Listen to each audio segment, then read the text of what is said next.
My name is Julia Wallace, and I'm a member of SEIU Local 721. And could you talk about what's happening in Los Angeles, the immigrant raids, and the response of the working class in the city? Absolutely. This past Friday, SEIU Union President David Huerta, while intervening during an ICE raid in the Garment District of Los Angeles, was physically assaulted and arrested by ICE and is currently detained. After that, there were mobilizations of union activists that day, protests, and after that has been combative struggles in the streets with many mostly Latino working class youth fighting against the police, the sheriffs, ICE agents, and Trump, who called it an insurrection, has sent 2,000 National Guards to the streets of Los Angeles. Yesterday, people were protesting, burning Waymo cars, fighting the police who were shooting at them, shooting rubber bullets and grenades, attacking people with horses, stomping them, and people were resisting and continue to resist. Today behind me, there are thousands of union members and activists protesting and demanding the release of David Huerta, as well as ICE out of our cities. And we also need National Guard out of our cities. We have to have the union membership join with the precarious youth who are struggling in the streets, using our fight and using the methods of the working class, especially the strike, to stop these ICE raids and to shut down this economy. We need to organize the youth and organize the undocumented working class as a strong working class movement, along with the students and the fight for Palestine.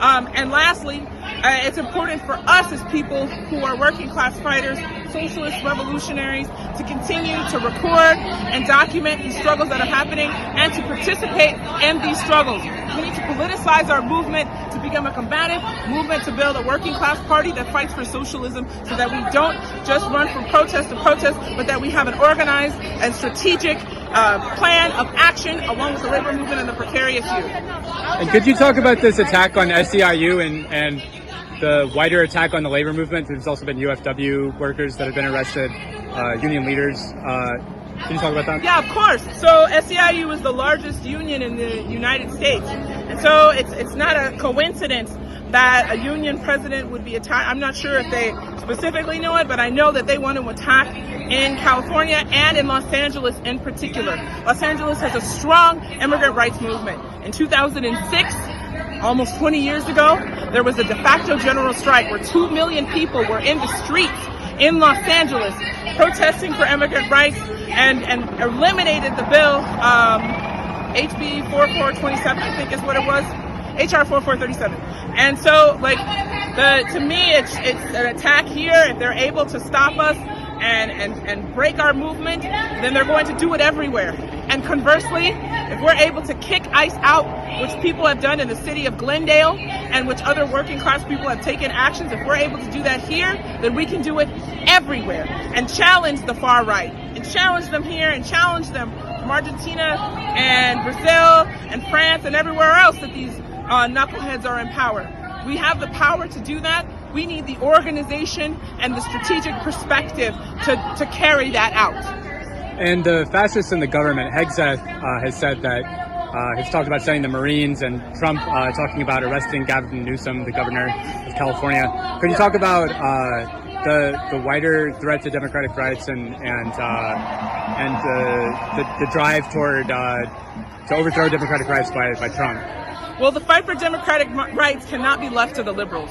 The liberals who supported deportation, including Obama, the deporter-in-chief, who deported more immigrants than any other president in U.S. history. That is not just their fight. Our fight as socialists is the fight for democratic rights, and we need to take that on. Trump is attempting to prevent people to being able to speak out, to challenge him about Palestine, and that's why they're attacking the students in these universities. That's why they're trying to do that. And so we have to fight for the right to free speech. We have to fight and get our people free.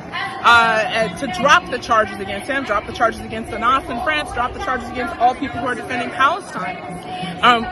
And so that's so important for us to take that position. I think that right now we're not living under fascism because look behind us, right? We're having protests with workers and stuff. But it's not that it couldn't happen, okay? But while we can organize in the open air, while we can bring ourselves together and have rallies and protests, we also need to go further than that and have a strike. And then it's going to take the rank and file to do it because the union leadership is tied to the Democratic Party and we can't be trusted. So I don't know. I hope that answers your question. Okay, so finally, what do you think are the tasks for socialists right now in terms of you talked about the working class youth in the streets and connecting that with the union struggles and so on? Yeah, I mean, I think our task is to unite the struggle under class independent manner. I think that's one of our primary tasks in Los Angeles. There's the precarious youths that are incredibly combative and creative and inspired and hate the police and hate the state. And you know, the unions, we should be organizing them. SEIU was talking about how there's 12,000 job vacancies in LA County. Those youth that are in these streets should have jobs. They should be union members. We should be working together. But I think our tasks are, for one, to politicize the movement, to unite it from this labor movement to fight for David Huerta, but also for our rights as working class people and our right to organize, as Trump has also tried to undermine, and to bring those struggles together, and to fight for all oppressed people. You know, from Palestine to undocumented people, black people, trans people who are also being under attack. Gavin Newsom is attacking trans people.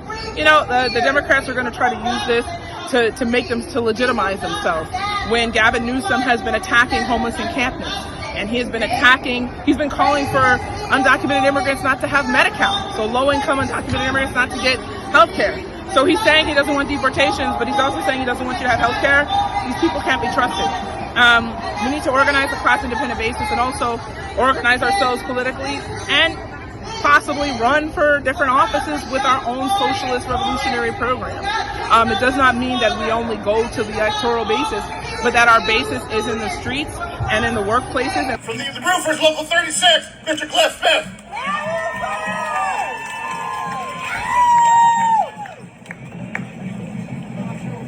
I am David Huerta. I am David Huerta. We all are David, and Goliath is going down. All you fascists are bound to lose. Free President David Huerta. Free and legalize immigrant workers. All hail the Los Angeles freedom fighters. Long live the international working class.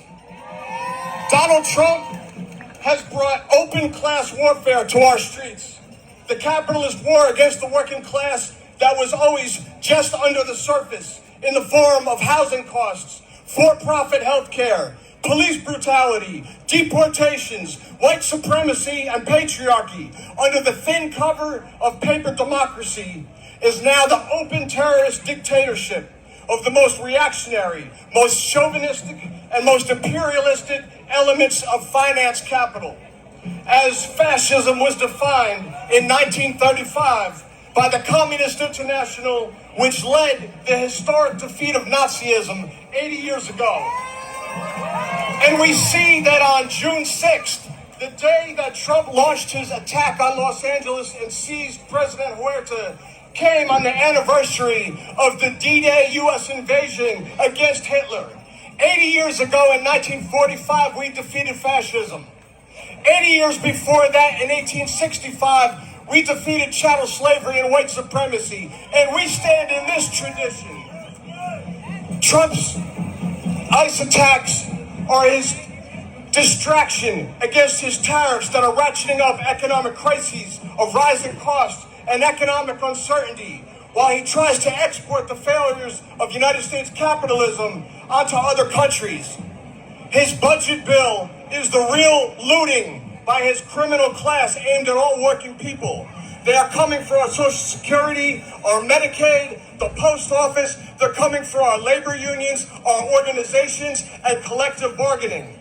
The attacks on immigrants has always been meant to weaken the working class, to divide us by nationality or language, to confuse us about who is really taking our jobs and invading our neighborhoods.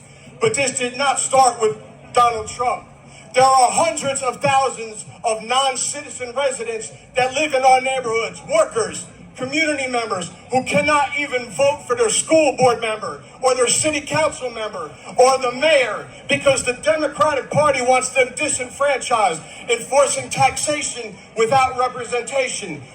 We are in a paper democracy, and we need to build people's democracy and a workers' party. Mayor Bass, we need you immediately to remove the Quisling police chief, Jim McDonnell. He's insubordinate, and he's unable to do his job to keep Los Angeles safe. To the military and to any MAGA militias, we tell you that we are workers, we are students, we are artists, we are peaceful, and we are disciplined. But if you come here into our neighborhoods, onto our job sites, looking for blood, like the poet Amiri Baraka said, there will be some mutual bloodshed. We are not superheroes, but you will know that you were in a fight. We need immediately a united front against fascism, an anti-fascist people's front led by the working class.